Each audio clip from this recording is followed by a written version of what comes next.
I watched it unfold on the low-resolution security footage, her palm resting gently on his chest, his lips grazing hers under the same chandelier I'd personally picked out, in the very lobby of the building I funded.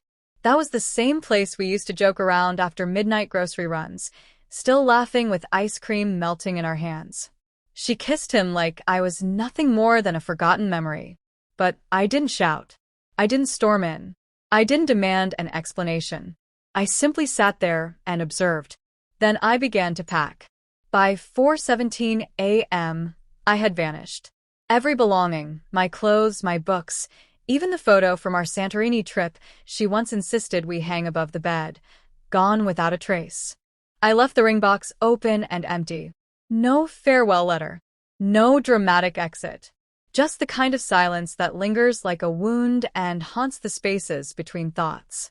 I disappeared completely. No address forwarding. No shared friends.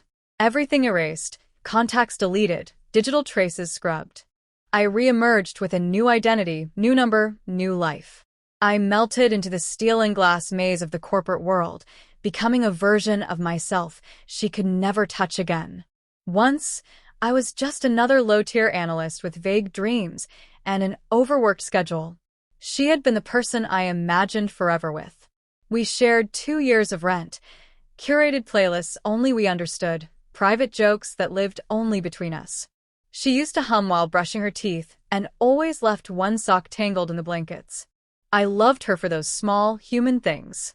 But sometimes, everything you built can burn down in a single instant. That kiss was the spark. I never looked back. Never allowed her to see the hurt or the collapse. I refocused. I rebuilt. I used the ashes to construct something stronger. I became a force. 9 years passed. I was seated at a long glass conference table with the skylines stretching behind me. I hadn't planned to sit in on the final round of interviews for our new executive marketing hire, but something compelled me. A shift in energy, maybe. Then she walked through the door. Her hair was longer now, her eyes dimmer. She still wore the necklace I once bought from a street vendor in Florence, the one she swore brought her luck. Maybe it had stopped working. She didn't recognize me right away. Why would she? Everything about me had transformed. The name on my resume, the way I carried myself, the edge in my voice. But when I leaned forward and spoke her name, I saw recognition flash across her face, and everything inside her crumble in an instant. She tried to remain composed. Her hands trembled as she flipped her resume. Her voice cracked, answering simple questions. She searched my face for something, maybe grace. I offered none. Just cool, calculated professionalism. That was the opening move. That night, the phone calls started, all from block numbers. By sunrise, I had 143 missed calls glowing on my screen. I didn't respond. Instead, I studied. I reviewed her work history, acquired her last employer quietly, and pulled the right strings. Suddenly, her job prospects began to vanish. Offers retracted. The industry turned frigid. 3 weeks later, she appeared in my building's lobby. Not kissing anyone this time, just pacing with visible desperation. Security asked if I wanted her escorted out. I said no. Let her stay. Let her feel it.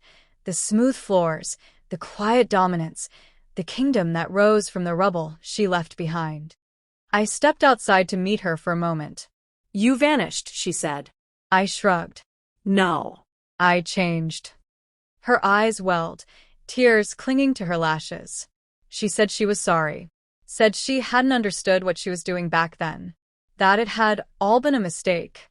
"You kissed him like I never existed," I replied. "So now you don't." She reached for me. I took a step back. "Good luck," I told her. "You're going to need it."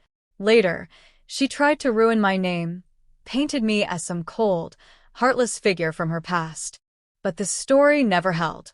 I had been too meticulous, too pristine. Eventually, her accusations lost traction, fading into static. And me? I kept moving forward.